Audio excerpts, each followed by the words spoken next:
Ads లేకుండా latest episodes చూడండి. మాధురి చనిపోయింది, ఇంకా ఎందుకమ్మా ఆయన మీద కోపం? కన్న తల్లివి నువ్వలా ముభావంగా ఉంటే ఆయన ఎంతలా అల్లాడిపోతాడో నీకు తెలీదా? పొత్తమ్మా, జరిగింది మర్చిపోమ్మా, నా మాట విను.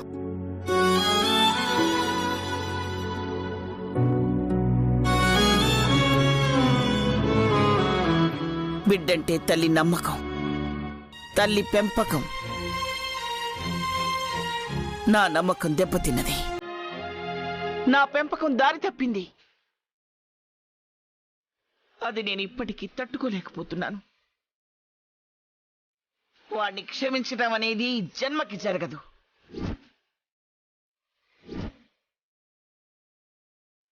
వాణ్ణి చూసినప్పుడల్లా గతం కళ్ళ ముందు కదలాడుతుంది. వాడు చేసిన తప్పులు కళ్ళ ముందు జరిగినట్టే కనిపిస్తున్నాయి.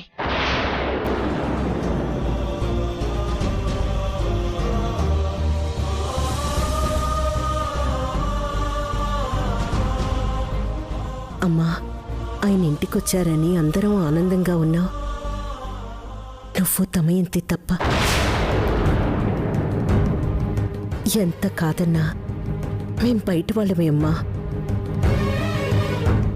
ఆయన నా మెళ్ళు 3 ముళ్ళు వేశారు కాబట్టి నాకు ఈ ఇంటితో అనుబంధం ఏర్పడింది.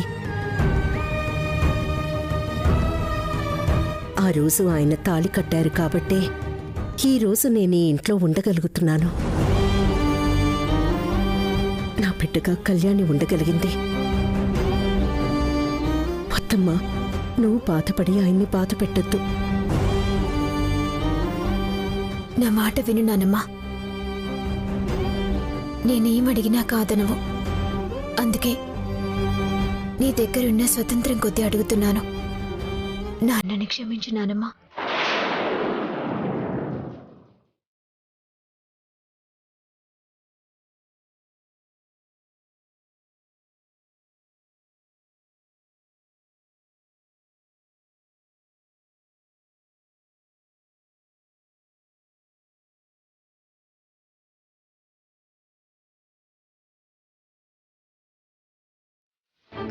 అమ్మా,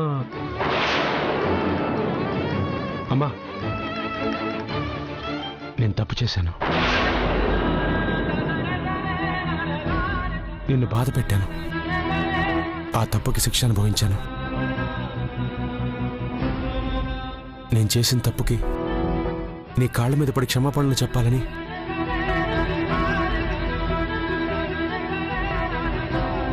ఎన్నోసార్లు ప్రయత్నించానమ్మా. కానీ నాకు నువ్వు అవకాశం ఇవ్వలేదు. ఇప్పటికైనా నన్ను క్షమించమ్మా. క్షమించమ్మా, నన్ను దగ్గరికి తీసుకోమ్మా.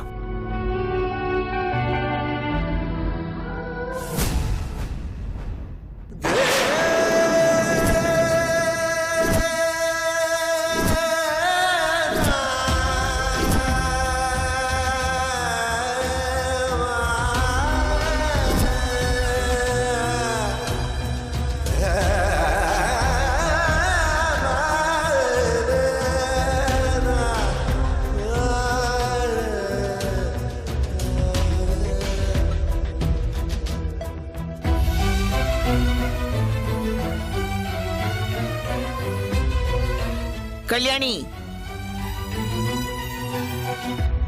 బిడ్డ చేసిన తప్పుల్ని తల్లి ఎప్పుడు క్షమిస్తుంది.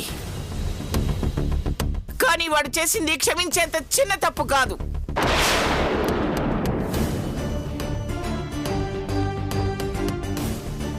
కాళ్ళ మీద పడ్డంత మాత్రాన, కన్నీళ్లు పెట్టుకున్నంత మాత్రాన నా మనసు మారదు.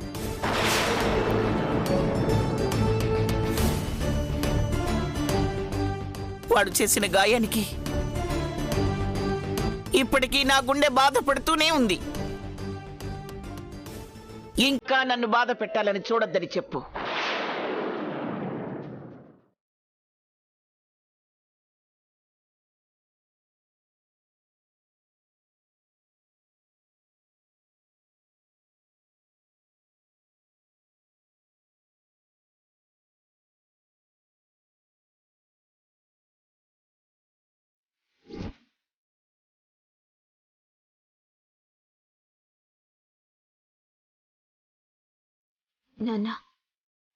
నాన్నమ్మ గురించి మీకు తెలిసిందే కదా, కోపంలో ఉన్నారు.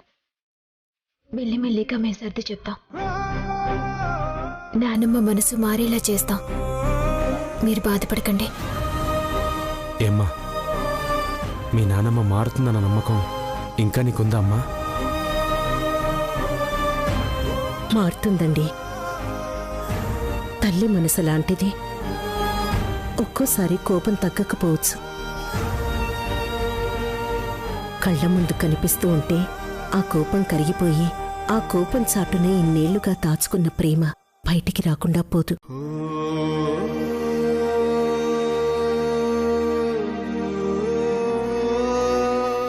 మామయ్య, అమ్మమ్మ మాట్లాడలేదని బాధపడుతున్నారు. సరే, ఈరోజు కాకపోతే రేపు మాట్లాడుతుంది. కానీ నాకు విషయం అర్థం కావడం లేదు. ఉదయాన్నే మీరు ఎక్కడికి వెళ్ళారు?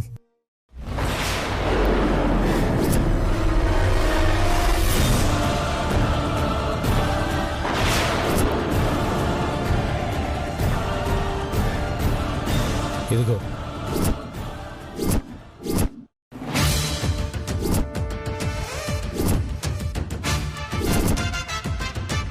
తన భర్త జీవితంలో నీలాంటి వాళ్ళు ఒకళ్ళు ఉన్నారని తెలిస్తే తనేమైపోతుందోనని నేను జైలుకి వెళ్ళక ముందు నుంచి మీరడిగిందల్లా ఇస్తూనే ఉన్నాను.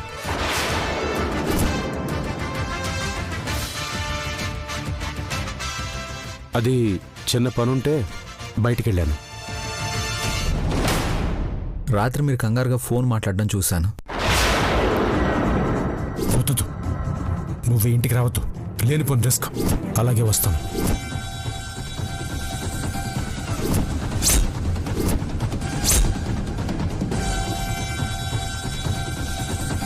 ఉదయాన్నే ఇంట్లో వాళ్ళు ఆగమంటున్నా పనుందంటూ వెళ్ళిపోవడం చూశాను.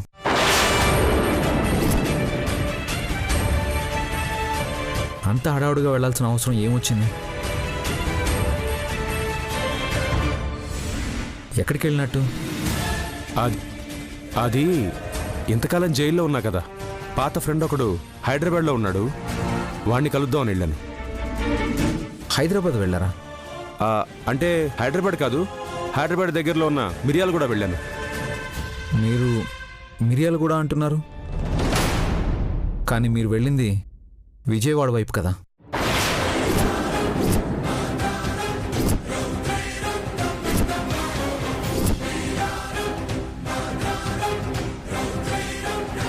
మీరు వెళ్ళే దారిలో మీ వెనక నేను వచ్చాను మామయ్య.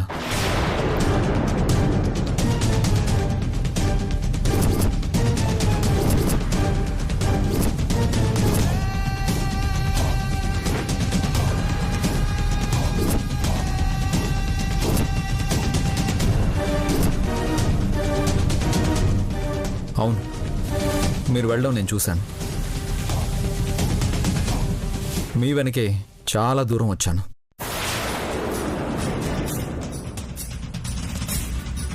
మీరు వెళ్ళింది ఖచ్చితంగా విజయవాడ వైపే.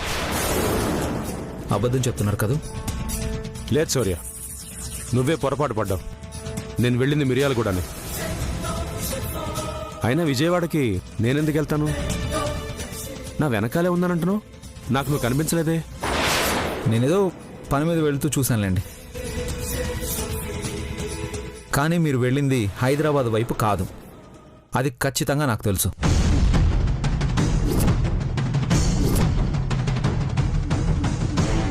ఏంటి ఆఫీసర్ మీరు? అసలే నానమ్మ పలకరించలేదని నాన్న బాధపడుతుంటే ఇవన్నీ అడిగి ఇంకా బాధపడుతున్నారు. వదిలేయండి ఆఫీసర్, నాన్నని ప్రశాంతంగా ఉండనివ్వండి. ఏదైనా మాట్లాడాలి అనుకుంటే తర్వాత మాట్లాడొచ్చు.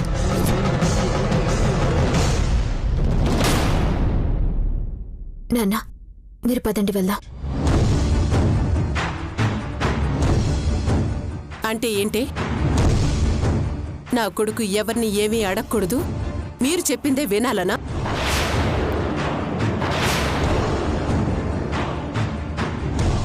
వాడడిగిన దానికి సమాధానం చెప్పలేక ఆయన తలదించుకునుంటే నువ్వు మధ్యలో దూరి తల దూరుస్తావేంటి? దమయంతి, బాధపడే మనిషిని ఇంకా బాధ పెట్టడం మంచిది కాదు. బాధపడుతున్నారనుపమా? మరి ఇన్ని సంవత్సరాలుగా మేం పడలేదా బాధ? ఇప్పుడు కొత్తగా పడేదే ఉంది. ఆయన దేని గురించి బాధపడుతున్నారు? ఆయన చేసిన దాని గురించే కదా అన్నదమ్మా. ఆయన చేసిన దాని గురించే కదా మేమందరూ అవమానపడింది. చేసిందంతా చేసి ఇప్పుడు బాధపడి ప్రయోజనమేముంది?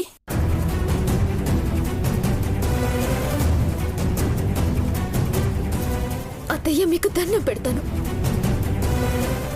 దయచేసి ఈ విషయాన్ని ఇంతటితో ఆపేసేయండి. ఇంతకాలం తర్వాత మా నాన్న వచ్చారు. కళ్ళ ముందు తిరుగుతున్నారన్న ఆనందాన్ని మాకు దక్కనివ్వండి.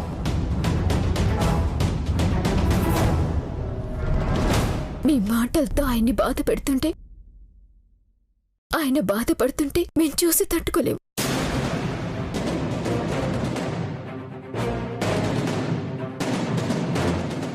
నాన్న, మీరు పదండి.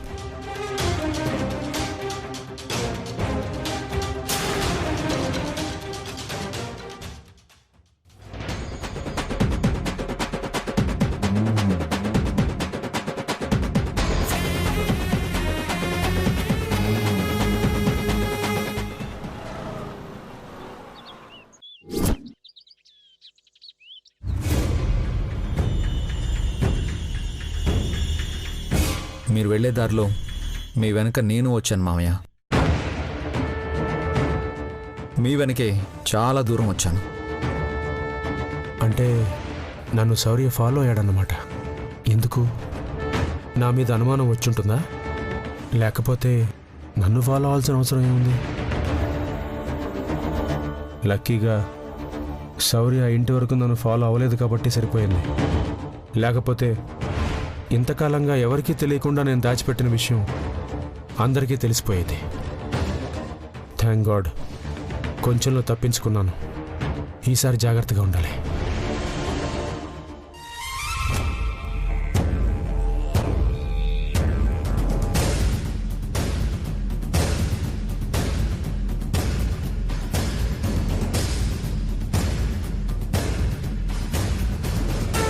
సారీ బావా, నిన్ను ఇబ్బంది పెడుతున్నాను. బతుకు కోరేవాడే బావైనా బావమరిదేనా అంటారు. మీరు బాగుండాలి అనుకున్నప్పుడు నాకే తప్పదుగా. ఎప్పుడో నేను చేసిన తప్పుకి, నా జీవితంలో నా మీద నేను వేసుకున్న మచ్చని బయటికి రాకుండా మీరు కాపాడుకుంటూ వస్తున్నారు. నా కోసం ఆ ఇంటికి వెళ్ళారు. కానీ శౌర్యకి మీరెక్కడికి వెళ్ళారో ఏంటోనని అనుమానం వచ్చింది. ఇందాక మీరు వాళ్ళందరి ముందు సంజాయిషి ఇచ్చుకోవాల్సిన పరిస్థితి వచ్చిందంటే అది నా వల్లే కదా బావా. నన్ను క్షమించు బావా. శివరాం, ప్రతి మనిషి జీవితంలో తెలియక చేసే తప్పులు కొన్ని ఉంటాయి. అవి వయసు వల్ల జరిగే పొరపాట్లు కావచ్చు, పరిస్థితులు చేయించే పొరపాట్లు కావచ్చు. కానీ ఆ పొరపాట్లను సరిదిద్దుకునే అవకాశం కొంతమందికే వస్తుంది. నీకు అవకాశం రాకపోయినా నాకు అవకాశం వచ్చింది కాబట్టి ఇంతకాలం తప్పు బయటపడకుండా నిన్ను కాపాడుతున్నాననేది అబద్ధం. నా చెల్లెల కాపురాన్ని నేను కాపాడుకుంటున్నాను. నా చెల్లెలు కటువుగా మాట్లాడుతుందే గాని తన మనసులో ఏ కల్మషం ఉండదు. చాలా మంచిది. తను పెద్దయ్యాక ఎలా ఉన్నా చిన్నప్పుడు నా భుజాల మీద మోసిన రోజులు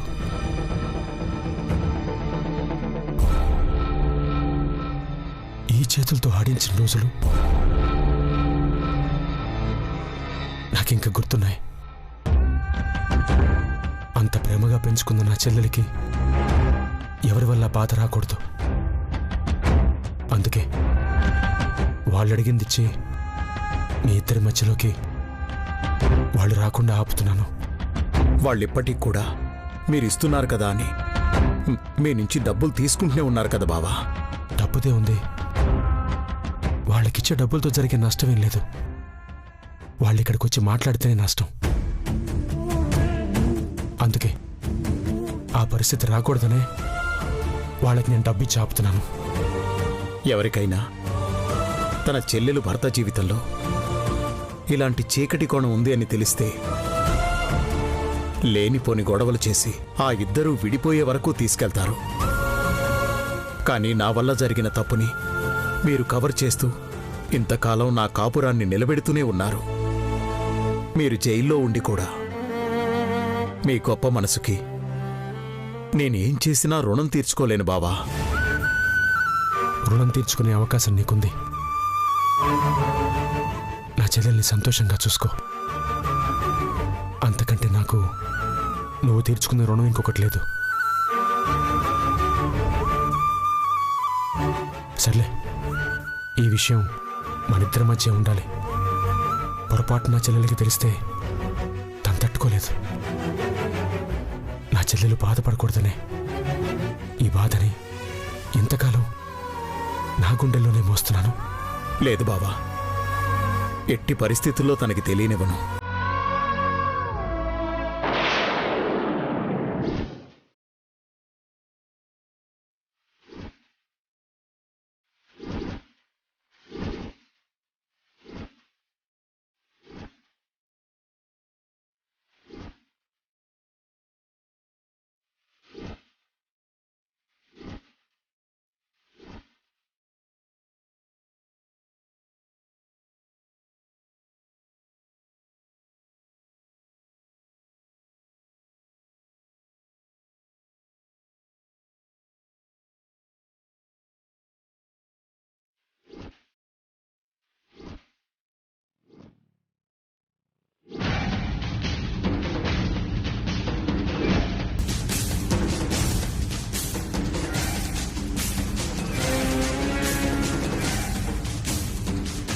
దమ్ము, అది మీరేం చేస్తున్నారు ఇక్కడ?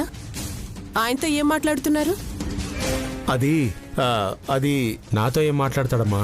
నేనే ఎలా ఉన్నావు ఏంటని యోగక్షేమాలు అడుగుతున్నాను. మేవెలా ఉంటే ఏంటి? మాతో పనే ఉంది మీకు. మమ్మల్ని వద్దనుకుని మీకు నచ్చినట్టుగా మీరు చేసుకునేవాళ్లేగా.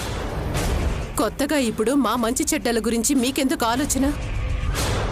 చూడమ్మా, నన్ను ఏమైనాను నాకు కోపం రాదు. ఎందుకంటే నువ్వు నేను ప్రేమగా పెంచుకున్న చెల్లెలివి.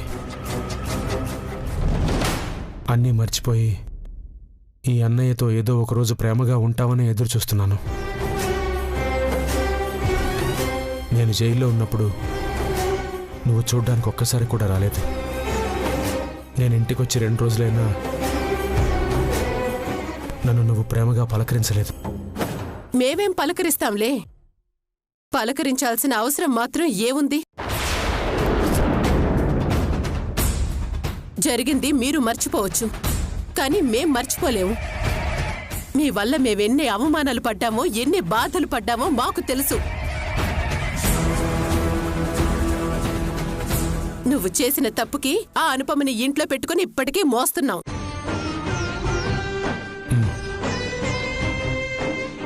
అనుపమకి నా బిడ్డకే నీడనిచ్చి మీరు చేసింది చాలా మంచి పనమ్మా.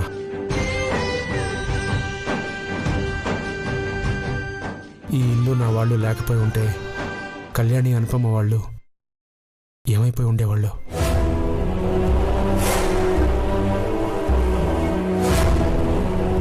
నీకు నా మీద కోపం ఉండొచ్చు, కాదన్ను. నువ్వు నన్ను ప్రేమగా పలకరించకపోయినా పర్లేదు, కానీ ద్వేషించద్దమ్మా.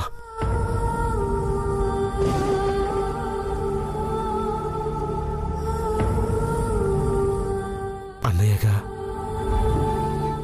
అది మాత్రం నేను తట్టుకోలేను.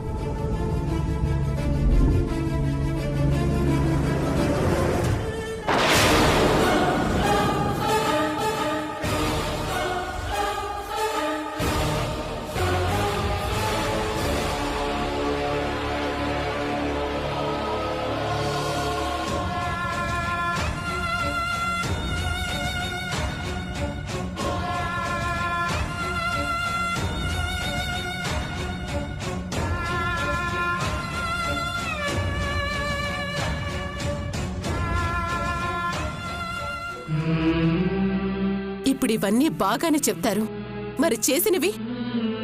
ఆయన చేసిన పనుల వల్లే కదా ఈరోజు ఇల్లు ఇలా ఉంది. ఊరుకోవే, సొంత అన్నయ్యని పట్టుకొని ఏది పడితే అది మాట్లాడతావు. అది సరే, మీరేంటి మా అన్నయ్య దగ్గర బెదురుగా మాట్లాడుతున్నారు? ఆయనేదో అడుగుతున్నారు, మీరేదో చెప్తున్నారు. ఏంటి మీరిద్దరూ మాట్లాడుకునేది? మేమేం మాట్లాడుకుంటామే, మీ అన్నయ్య చెప్పాడు కదా, అదే మాట్లాడుకున్నాం. కొత్తగా ఏం మాట్లాడుకోలేదు. ఆగండి,